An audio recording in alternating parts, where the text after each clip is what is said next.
It was the best of times. It was the worst of times. When I read this line in the book, A Tale of Two Cities by Charles Dickens, it was indeed the best of my career. I was the CEO of a company in Cologne, Germany. My family stayed in China. Back to that time, there was no YouTube or smartphone. I had too much time after work, so I started to read English books. They say a foreign language opens a window to a new world. The classic books are the first diamonds your eyes would catch through the window. I couldn't be greedier, picking up the beautiful diamonds all those years. I read every single book written by Charles Dickens, many with multiple times, and other books like The Pride and Prejudice, Jane Eyre, Wuthering Heights, 1984, The Moon and Sixpence. Oh, I couldn't remember how many times I had read The Moon and Sixpence.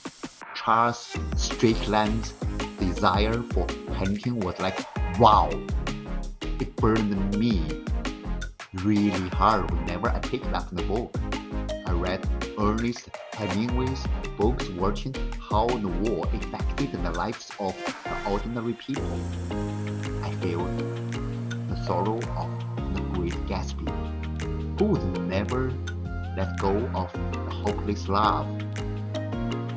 I admire Michelle's attitude to the hardship of the life in Gone with the Wind when she said, "Oh, tomorrow will be another day." The translated books were also a joy to read.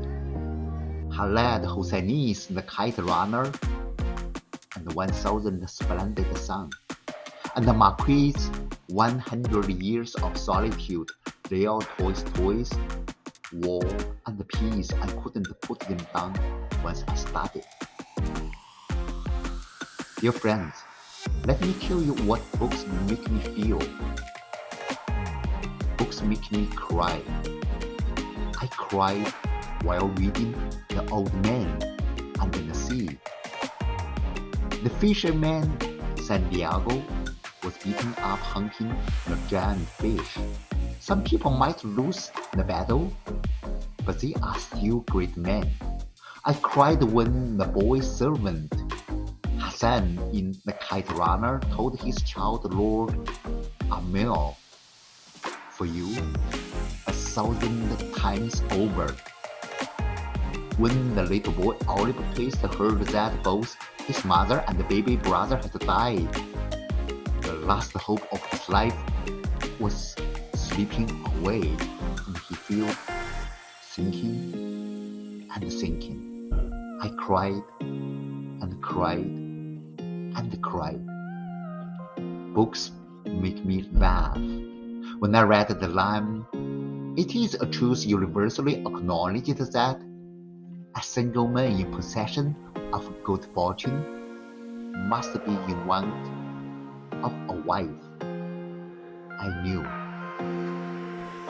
The book The Pride and Prejudice must be a fun reading. I laughed when I saw the tomboy Scout Finch and her brother in To Kill a Mockingbird harass their neighbor Boo Radley with a fishing pole.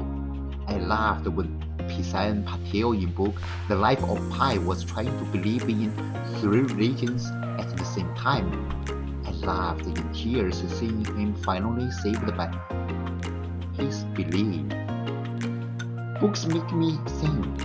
Oh, I love the book The Walden Pond by Henry David Thoreau. I flew to Boston and lingered around the Walden Pond, relished the author's lonely life. Dan Brown's religious reading books The Da Vinci Code, Angels and the Demons brought me to Paris and the Vatican. Carrying his books in my hand, I followed Professor Robert Landon to chess the crime spots in Louvre Museum and Peter's Basilica. Books make me feel grateful. I flew between Europe and China for years. Books never missed out accompanying me in the long flying hours. Although I had a good job, I actually struggled between my career and family. My wife didn't want to quit her job and come to Europe. I saw the same story in Milan Kundera's book, The Unbearable Lightness of Being, where Dr. Thomas struggled between his jobs and the cities.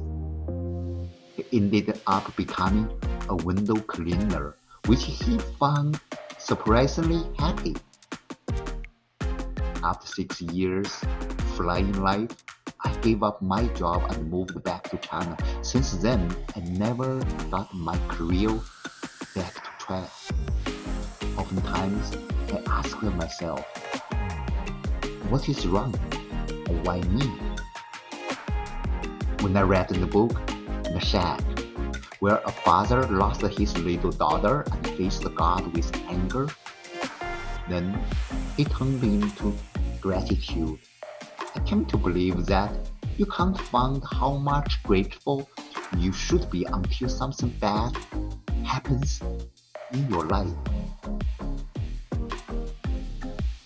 Okay, I have to wrap up, though I never get enough talking about books. Dear friends, as the saying goes, read 10,000 books, travel 10,000 miles. Life is a long and lonely trip, but you can make the journey less lonesome. Bring books with you. Keep going and keep reading.